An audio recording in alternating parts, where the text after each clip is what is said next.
I'm Shivali.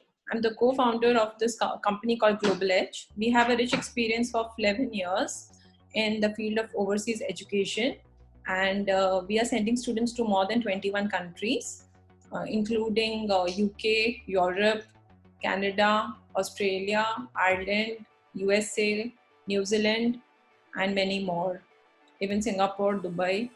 And my team has counseled more than 57,000 students as of date, and we are yet just going on and on. So we are happy to welcome you in our family.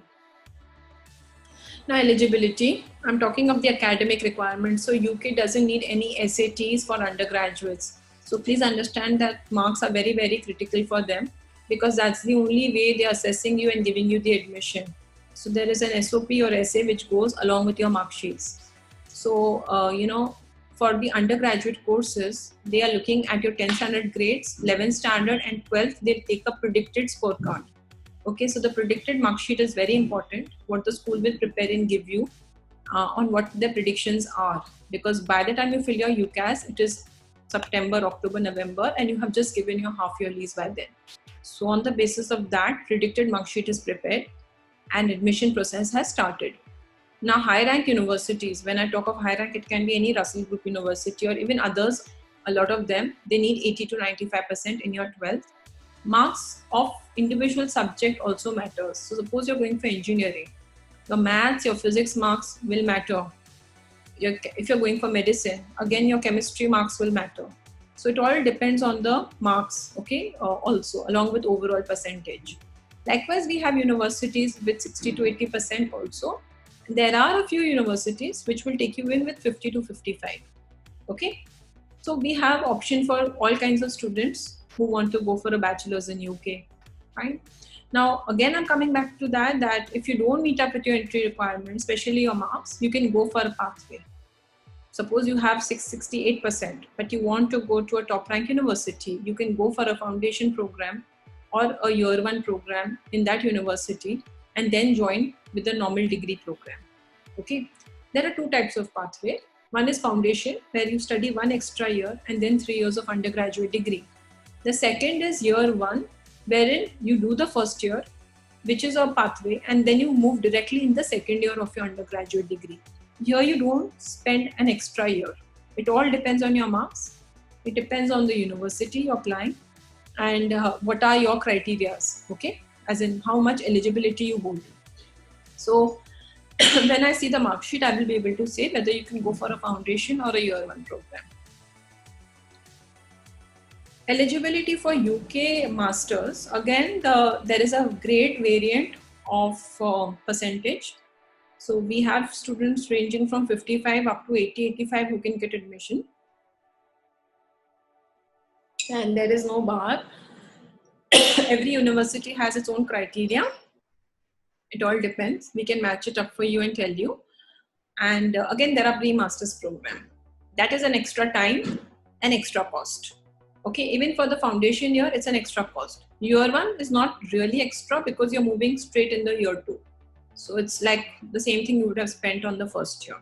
But foundation is extra and pre-masters is extra cost. Okay.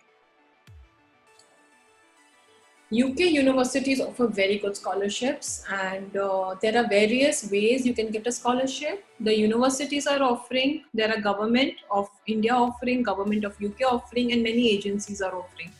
So, this is a long list. You have to get in touch with us, and then only we will be able to give you a list according to your set of universities and profile. But I'm just talking very general scholarships which are very famous right now. One is a Chevening scholarship. So this scholarship is mostly given to master's students, and it's for students above 60%. You can go on that website and read about the scholarship. You just, after your offer letter, have to fill up a form and submit it. Okay, and they have huge grants. Then there is this Commonwealth scholarship given to all the Commonwealth countries. We are a part of it. And again, you have to go on the website, fill up a form, and see how much of a scholarship you can get. Commonwealth again is mostly for master's program. Then there is the scholarship which is called the Great Education Scholarship, which is offered by the British Council. Now this is very famous with undergraduate students, and you have to get in touch with British Council. They have a form after you have an offer letter for the Great Education Scholarship. They make you write essays and stuff like that, and many more are there, like in Lux Scholarship, and there is an art scholarship. There are many scholarships offered by the Tata group also in India. So many government organizations are offering scholarships. The scholarships are definitely based on your academic marks, extracurricular activities. Sometimes even they make you write an essay, or they make you sit for an exam before they offer the scholarship. Every scholarship has its own eligibility criteria. You have to study it carefully and then go for it. They can actually give you a scholarship, can be provided from 30% going up to 50 to 70% of your fees. Sometimes also they give you living, travel, and a lot of things. It all depends on scholarship to scholarship. Some of the research programs can be fully funded also under these scholarships. It depends on what you're researching, how important it is for that country, how unique is your research topic. Okay. My only advice is that you have to be an early applicant to avail scholarship benefits, and you should have enough time to be able to apply for scholarship. So basically the scholarships start from January until March, April. So if you apply in October, by December you get an offer or a conditional offer, and then from Jan February, for those 2-3 months you can concentrate on your scholarships, do your applications for the same, because they take that much time and it is a very time consuming process. Right? So we definitely want our students to get as much scholarship, and we support them in the same.